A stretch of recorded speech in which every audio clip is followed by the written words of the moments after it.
Hey everyone, it's Random Noob, and today's video is a little different. It's a speed VOD review of some HRX matches. This is kind of a series I wanted to start for a while, but I really didn't know how it was going to go. So you know what, this is kind of just a test video. Hopefully this goes well. Hopefully you guys can learn something from this, and hopefully, have a little fun. Basically, I'm going to be playing these games with no sound at a faster speed. And when I notice something that happens that's, relevant that I could talk about to teach you guys something, I'm going to, pause the game and talk about it a little bit. So first off, we're going to start with the draft. And we're on Ascension Peak, and this is NIP versus VP from the semifinals of the HRX World Championship. So first off, starting from the draft, Strix ban on this map was very common. I pretty much always went Strix for his ban. And VP responded with Atlas Koa. This actually is kind of interesting because around HRX, Atlas and Koa started being, champions that people traded. They would give one team Atlas and you'd get Koa or something, or vice versa. And I think VP, looking at NIP was very, very strong with triple tank along with Atlas. So that's why I'm assuming VP was just like, you know what, let's just get the OPs out of there. That's what a lot of people called them, OPs. Atlas and Koa were very, very strong at HRX. So makes sense that they banned both. And NIP responded with a Barrack ban, which is very interesting. I honestly don't really understand why they went for the Barrack ban, but if you look at through the draft, it kind of makes sense a little bit. If they wanted Ashe and Khan along with Io, Barrack is definitely the best tank into that for VP, and if you could force them on something like a Nara, it makes sense. So NIP ended up starting out with Ashe first pick, and VP did something very interesting with the Willow Maeve. So basically, Willow Maeve was the most OP damage combo at HRX. So if you took Willow on most maps, it was almost a free win if you got the Maeve as well, because Maeve was by far the best flank into Willow at HRX, and it was to a point where there was actually no flank you could pick into a Willow besides Maeve. So if VP wanted Willow here, they pretty much had to take Maeve, and I think NIP was thinking that a little bit, because if you look at their next two picks, Khan and Io, it's genius, because Io was so strong, so strong, and if they can give up a Maeve Willow on a map like Ascension Peak where Willow's actually not that good, they will take that trade any day of the week. So let's move on. Let's see. Honestly, I really like NIP's draft so far. If I was VP, I really don't know what I'd go. I mean, Inara for sure, because that's probably the only tank left. But besides that, what support and what other tank is going to complement that very well? NIP took the other OP tanks. I'm really not sure. So for me, it'd probably be like a Nara. I mean, you'd probably go Dom. I don't know. You don't really want to go Damba because you have a lot of CC with a Nara and Maeve. For your healer, I don't know. Maybe go Ying. The heal options aren't very good for VP. I think if I was me, I would have probably not taken Willow here. I would have took the Maeve and I would have took Io, because looking at NIP, I think NIP would have been fine with Khan Ashe with no Io on a such a peak because it's pretty easy to stall. So actually, now that I think about that, I would have taken the Khan here instead of Willow, and I would have gave them Willow, because I think you could beat that with like a Maeve Leon. And I think for VP, their other damage would probably be Leon or Cassie, and here, and their support, they're just going to flex at the end. So let's see what ends up happening. So now, because they took the Willow Maeve, they do not have the option to get Leon Cassie anymore, which is a pretty big deal. So all they really have for their options are tank and support. For the tanks, if Khan Ashe are gone, really you don't have many options as long with Atlas Koa ban, so you're probably going to end up going Ruckus. For the support, I'm not sure yet. For an NIP, they have so many options for damages here. They have Cassie, they have Eevee, they can go, I don't know, Leon, they can go a Sniper even, maybe a Kinessa. I don't know if I like the Kinessa very much. A Victor, there's so many options here. And I'm really liking how this NIP draft's going so far. So let's play it out. So VP went the Ruckus, which is kind of what I expected. That makes sense. The Ruckus here is probably the best off tank. Ascension Peak, honestly, Ruckus isn't very good, but you can make it work. You can make it work in Ascension for sure. Not in a Khan Ashe that easily, or an Io. These are both three really strong picks against the Ruckus, so I'm not sure how much I'm liking this so far. And yeah, NIP goes Cassie, so that makes sense. Cassie's probably the best damage into a Nara Ruckus. Big game absolutely shreds them, and then they go the Eevee. So like I was saying, Cassie Eevee makes sense. Makes a lot of sense. Now for Okay, Furia. So VP really likes Furia. They liked it all season. For me, I'm not sure I would have gone Furia here. I think Ying. I don't know. Ying doesn't look very good. I guess Furia is probably the best pick. Can't really fault them for that. Furia makes the most sense. So overall, I think looking at the drafts, for me, I really like NIP's draft. I think from the start to finish, they had a vision of what they wanted to do. They knew they can get the Cassie Eevee later and prioritize these three. And VP, I really didn't like this Willow early prioritization. Like, if you're going to get the Maeve, if they go Willow, you can go the Leon or Cassie here, and it's actually very, very strong against Willow on Ascension Peak. You can't really do much as Willow on Ascension Peak because high ground doesn't really exist. There's only a few places you can hold, and we'll probably see that throughout the match. So, you know what? Let's just get into it, see what happens. So, but for me, NIP has the advantage in draft, and I would say it's a huge advantage in my opinion. Let's see what VP can do to counter it. So we're going to slow down point fights to 1.0 speed because there's just so much that happens on them, and it's really hard to catch it all. But for pushes and stuff, we'll speed it back up. So starting off, Bird looks to put his dog on cap, which makes sense. Doggo on this cap, and VP takes this entire side of the map. And honestly, that makes total sense. Because Willow, this is where she wants to hold, right here. And look who's in front, Fish Echo. Makes total sense. If you're on anywhere else in this map, anywhere over here on this side of the map, Willow cannot get anything done. So I think if you look at how NIP's setting up, they understand this. They're like, hey, why fight Willow on this side of the map? She can't really do anything over there if we don't fight her. So NIP, they just put their con, a tank that can really stall for a long time, and just stall time. Just stall time as long as possible. So Alex and, ooh, they're going on a little 1v1 here. Let's see what happens. So Erase is really deep. Like, Erase should die. Wow, that's actually very surprising that VP gets the pick there. So VP ended up playing this point really well. They took advantage of their, positioning extremely well.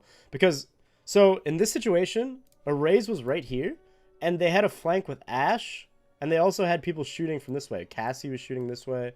It's very surprising that Erase didn't die without, getting a free kill. But they end up trading it. And the thing about competitive Paladins is that trading is extremely important. Oh, wow, Doe! Doe, that's a huge mistake from Doe right there. You cannot get Kid off the map. Wow, Fish almost has his ult. Fish has been popping. What a little nutter, Mr. Fish Echo. So VP's been playing this point really well so far. And really liking how they play it. I think they did exactly what they needed to do, and I think VP also did. It's just, ooh, look at Crunchy. Crunchy getting very aggressive. Wow, he almost actually got away with that. And Erase did follow up, so they did kind of get away with that. That was extremely well played. Very well played by VP so far. They're doing exactly what they need to do. They're getting the picks on, Cassie and Aya, which are the high priority targets. Okay, that was a little questionable by Erase, but makes sense. He's looking to make plays. So Fish Echo already has his ult, which is honestly insane. And Willow ult is what makes Willow on this map. So the fact that he's getting his ult that fast makes me believe in it a little bit. Ooh, Fishy, careful. Ooh, nice. Ooh, nice plays by Alex. Those were some really nice shots. And Digi went too deep there. I think he wanted to follow up on the kills. But the problem with Paladins is healing is so strong that you can't really do that sometimes.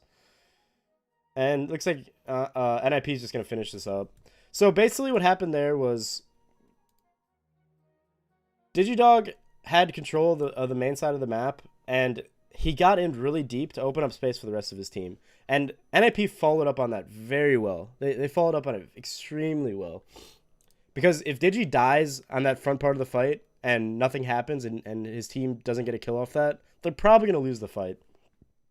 So the fact is, NIP going in as a team very strongly there is what turned that fight for their advantage. So let's speed it up here a little bit. So Bonker hits his con ult, which is very good. That's probably one of the best targets to hit it on. Because Ruckus diving your backline is no bueno. You do not want that to happen. And NIP's cleaning up the fight. They're playing this really well together. That's what I'm noticing. NIP, when they play that well together, it's very hard to beat them. So now, looking at this end of the fight, VP is going to want to hold high ground right here. Because if Willow cannot hold this house that Bittner's in right now. You need to hold high ground at the end. So basically, Erase is going to try to come around this left side, while Doe holds around Cap, Crunchy holds this right, and Vex is just going to stay central to kind of just, you know, heal everyone. He's going to have a line of sight of everyone from that spot. And he's not really too much in danger because he can just fall back into the spawn room if he has to. So overall, I really like the setup from VP. I think they're set up perfectly. And I'm interested to see what NIP does to break it. If I was NIP here, I would probably send my Eevee through and try to get a pick on the Maeve. Because the Maeve is the weakest link of this fight. If she's pushing out too far, she's not going to be able to get healed by Furia. And no one can really support her. Her Ruck is on the other side of the map. So if I was NIP, I'd be looking to exploit that Maeve. Let's see what they end up doing. The Crunchy is playing really aggressive. And that's just the thing about Ruckus. You have to go in. You have to make plays. Otherwise, you're just going to sit back and get poked out, not really do anything. Especially against like a Cassie team. Wow, okay. That worked really well. They popped 2 ults together. And that's the thing about Paladins. If you can pop ults together, make plays, it's going to work out a majority of the time. Like, Ruckus Willow ult, like, Ruckus ult's not that great. Willow ult can follow it. And the Ruckus ult just has to make a little space for it. So VP is playing really aggressive on this D. Extremely aggressive. And I love it. I love this. Like, how much time they're stalling is actually insane. And if they do end up dying... Ooh, wait. Bonker's on the point. Bonker's on the point here. You got a little push going. Alright. So this aggressive hold just got countered really well by Bonker. Bonker is one of... Oh, wow. That ult by Digi. Gotta love it. So NIP is playing this defense this offense very well.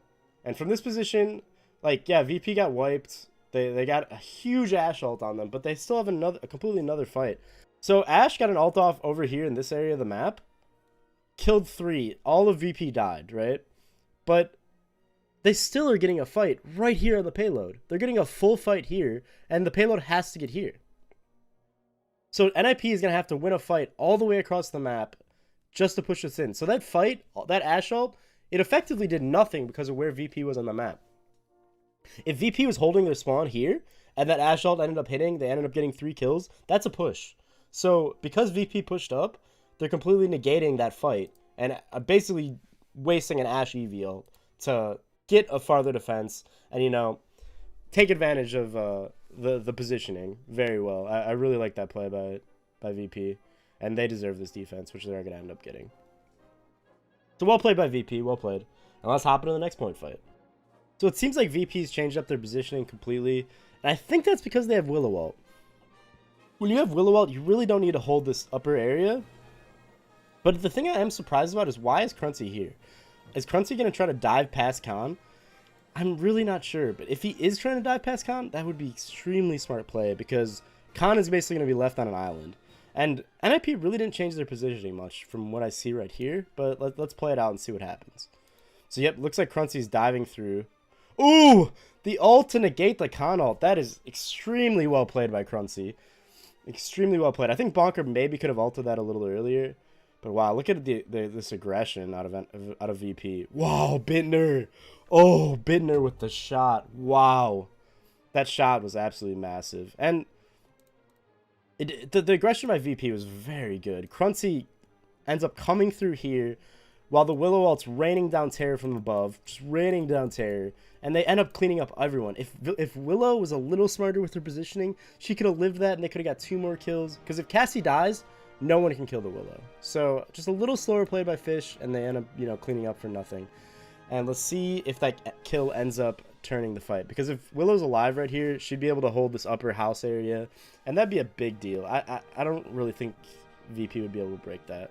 We'll see if that kill ends up changing something. So on the retake, it looks like NIP is just taking the open side of the map. And Willow's going to set up in her favorite spot. Like, this is where Willow has to be. She has to be right here if she wants to do anything. Like, it's the only spot she can play. And NIP knows that. That's why they're taking that other side of the map. So it looks like NIP is going to get the touch here. This fight is not over. This fight's going to go on for a minute here. See what happens. Doe's playing very aggressive, getting off cap. He doesn't need to be on cap at all, really. There's no reason for him to be. He's already at 99%. Oh, wow. Maybe a little too aggressive. Very well punished by NIP here. And it looks like it's just going to be a NIP 1 fight. Like, there's nothing they can do here, really. Vax, nice try, buddy. Vex has been playing this game really well. He hasn't been getting caught out at all. Very well played. Vex was definitely the best Furia, in my opinion. So now it looks like VP's just getting a bad fight. Like, look at this here. They don't have their Ruckus. They have to touch with a Nara right now, and there's going to be a big game Cassie just owning her. Yeah, this looks like an NIP fight to me, if I've ever seen one. Let's see. Let's see if it changes. Did he miss his right click? The Nara was not taking too much damage. Yeah, and NIP also has Ashe. They also have all their ults, too. That's, yep, NIP won. They didn't even really get a good touch off there. Digi with a nice ult. So overall, it seemed like NIP just played that retake better. I think if VP, if Willow didn't die in her ult, I think VP wins that point. But that death right there was so important. They couldn't zone nearly as hard. And NIP just got full positioning, a full fight. And they know exactly where Willow's going to be. So, well played by NIP. They did exactly what they wanted to do. So let's speed it up here for the push. We're starting off with a Willow ult. The AC 130 flying down in the air. Didn't really get much value, though. And, like, literally as that's happening, Bonker's just flanking. He's probably going to push the cap here. Bonker, dude, he's a good... He's very intellectual with how he plays the game. He's constantly getting value in the back of the fights. And look at that. He's just killed Vex again. Wow. Like, that's totally worth. 100% worth. Like, a team without healing for this long is eventually just going to, you know, fall over. But actually, as I say that, VP is trading very well. They're trading this very well without a healer. And I think that's really to do with Crunchy and Arrays. Crunchy and Arrays both just collapsed on this house. Crunchy came through here. Arrays came around the backside. And all that pressure NIP was putting into this house area just got completely nullified because of those great flanks. Like the wall to wall off Ashe when they know she didn't have ult, as well as the flanks were just very, very effective. Really well played. And to get that much value without your healer alive, it just speaks volume for how well VP's playing this game. And Arrays really was just the come-out player of the year this year. Like, he played so well throughout the year. And for his first PPL season, just mad respect. He played very well. Like, this was some very high-quality Paladins. So, like I was saying, Fish literally just wants to hold this house. If they can hold him around here, VP is in such a better position. I mean, now he has his... Oh, wow. Playing really aggressive. I'm surprised he's not... I'm surprised he didn't go on the Cassie a little bit harder than that. I think if Fish dove the Cassie right there after he got his reset back, that Cassie was dead. But overall, very, very well played defense by VP yet again. NIP had like no footing in that fight whatsoever. Okay, we are now at the third point fight, and let's look at items a little bit. So, looks like Bonker, Digi, and Alex all have caught 3, while there's also 3 caught 3s on the other team. So healing is going to be a lot less effective at this point in the fight. And the interesting thing about these items I'm seeing right here is this Master Riding buys on 3 characters. Very interesting, very interesting. And VP has none. This is telling me that NIP is going to get all the good positioning in this fight. Bonker's probably going to go to the same place he's gone every single fight, and he's going to get even farther. Another thing I want to talk about is Io's items. The thing about Io, she does not need Morale Boost, she does not need Chronos, so it allows her to go into Haven 3. Haven 3 Blast 1. She's extremely tanky right now. It's going to be extremely hard for Raze or Willow to pick her off, and I think Io is going to start getting a ton of value. So let's see what happens here. And also, Bidner has a huge power spike with the Record 2, Caught 3, Haven 2. That is insane. These items are so strong on the NIP side. And that has to do probably with the fact that they've won both point fights so far. So actually, what ends up happening here is NIP just holds this side of the map completely. And I guess they're expecting a Willow ult and a Maeve flank through here. And honestly, I really don't like this setup by VP. VP's just, they have their Ruckus doing absolutely nothing right now. The whole fight is on the other side of the map, and Ruckus is also dismounted. If Ruckus was on his mount right now, this would be a lot different. So I really don't expect Crunchy to get much value here. And actually, Bird, as I say he was gonna live. Actually, you know what? That wasn't really worth losing a damage like Willow and her ult to kill the healer. That's like, look at that. NIP just cleans up, trades everything. So Crunchy ends up getting a little value in this fight. It might be too late because NIP's just trading better. Like, look, Crunchy just ends up dying. Wow, Digidog did not get his ult off. That's kind of a big deal. I think he should have ulted that. I don't know. At the same time, him saving it right there is fine. Like, no one's getting cap time. This fight is just going to get stalled out completely. And now he's going to have it for the retake here, as well as, you know, the fight after. So good con ult by Bonker. Bonker's been popping off with his con ults this game. Bonker is the hidden OP this game, dude. He's been playing so well. He's his positioning. He's making plays when he needs to. And that's what I like to see out of good Paladins players. They know when to make plays. They know when to do what they need to do. They know when to take the risks. And Bonker's doing that. So looking at the retake, VP's just going to get a retake here. No problem. No issue with that whatsoever. Wow, Bonker is extremely low. He's playing with fire right now.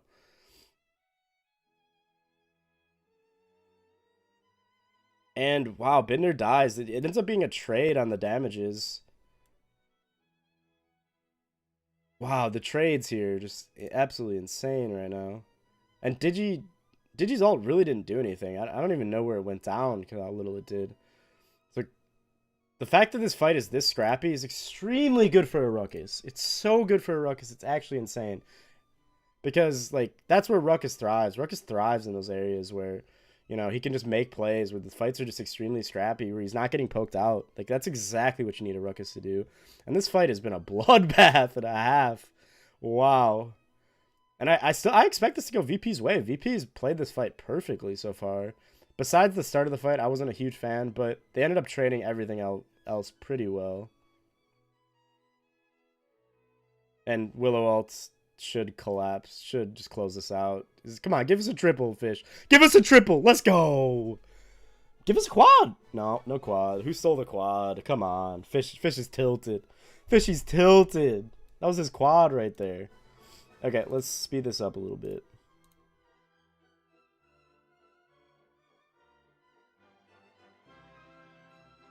So, like I said, this is where Willow wants to hold. She doesn't have many positions, you know? So, that's where she wants to hold. And NIP is going to know that, and they're going to try to take it away. And Digi's actually getting collapsed on super... Wow. VP is playing this game immaculately, to be honest. I'm really... This is just two extremely good Paladins teams going at it right now. This is just extremely well played. Everyone's playing perfectly. And Bonker's hitting his ults. Like, that's... What can you do as a COD? Like, what else can you do besides that right there? Hit your ults, kid. It's so important. Like, not hitting your ults is, like, it's the best con players from the mediocre ones. And he's hitting them. And Fish is just ulting on CD. He should be... Yep. I was going to say, he should be hitting the Casa here. And this looks like... Is this a VP push here? Like, this cart is extremely close. Wow. There's no way NIP defends this, right? Wow, okay. Okay, let's look at this real quick. Bidner diving to the backline, kills a raise, but dies. Like, the trades here are actually really good for the defense. I'm not sure a Bidner for an erase trade is worth it, but trades when you're on D, when your respawns are going to come back faster than the enemy's respawns on offense, extremely important. So I do like the fact that Bidner's getting a kill, but I'm not sure I like that it's him dying. I kind of wish it was, you know, I don't know. At the same time, tanks are extremely good at stalling caps, so maybe if you kill a flank, their EV is just going to be able to free fire from the top, because Willow's really not going to kill an EV. And look at that. Yep, the Willow tried to make a play, ends up getting killed. So from here, I expect NIP just to push up extremely aggressively with 20 seconds on the clock. If they just cut off all three lanes, the lane through here, lane through mid, lane through left, there should be no possible way that VP touches with only 20 seconds left. And that's what I expect to see here. And that would be what the best team does. And I also expect to see them keep the dog on cap, so they can't really get backdoored. Wow, actually VP's ends up trading this really well. I thought NIP was just dominating this fight, but I think I'm wrong here.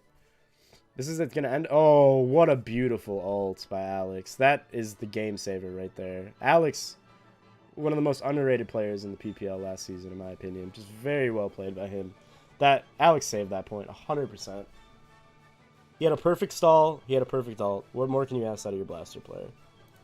All right, let's get into it. The final point. This has been an epic game so far. An absolutely epic game. Let's see how it goes.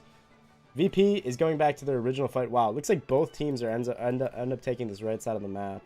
So this should be a bloodbath over here. Let's see how it ends up going. Willow does not have her ult, and that's why I kind of expect them to do this. And look at the master ridings coming into place. Oh, Cruncy has been playing this game out of his mind. Textbook Ruckus play. And Willow already has her ult. She started with 50%, and she already has it. Okay. Wow, VP just completely wiped them. NIP didn't really have any ults because they had to use so much. And Bonker hits his ult again. That's so important. That if he doesn't hit that, that's probably game. And I really don't like this Willow ult here, to be honest. Oh, Eevee! Eevee got behind. So that Willow ult, what I would have liked to see is him fly up when NIP's around this area of the map. Like, him flying up when NIP can kind of hide and they have an Eevee that can end up touching. Willow ult isn't going to get any value. It's not going to get anything. I think if Fish saved his ult for the touch, because they're at 99%. They have to come touch. They have to come to you. There's no reason to use your ult there. There's absolutely zero reason. I think that was just Fish getting a little hyped, a little overhyped. I really didn't like that ult at all. I think he ults over cap. VP wins this map 100%. And right now, it still looks like they're going to win it. Unless that happens. Wow, what a play by Bidner to get the touch and get 2 kills. And 3 kills maybe. Dude, NIP is just making the hero plays on this map. Just absolutely insane hero plays. And looks like we're going to another fight. Wow. Like, I think Willow has a better ult there. That game is over. That game is 100% over. He would never die to the Cassie right there. Wow. Like, let's see what they can do on the retake. Let's see if Fish can, bring this back. Because that was an extremely big misplay, in my opinion. He's been playing this game very well. Like, on a map that I don't think Willow is very good on, he's been popping off, so. Array's extremely low. Oh, Ashe has ults. That is so big. And ults are just popping. Fury ult's a little late, though. They already lost their Maeve and their Ruckus, and now they're losing their Willow. This looks like an NIP victory, and they deserve it so much. Like, insanely well played by them, honestly. Like, I don't know. There was so many points in this game where NIP just made the hero play. Like, VP has been playing this game wait, is this over? I'm already calling this over, and this... Wait a second. This ain't over yet. This is a 3v3. Wow. Jeez, that was a game, if I've ever seen one. And like I was saying, like, NIP just made the plays when they needed to. They absolutely just made the plays. And... they took risks. They took the risks when they needed to.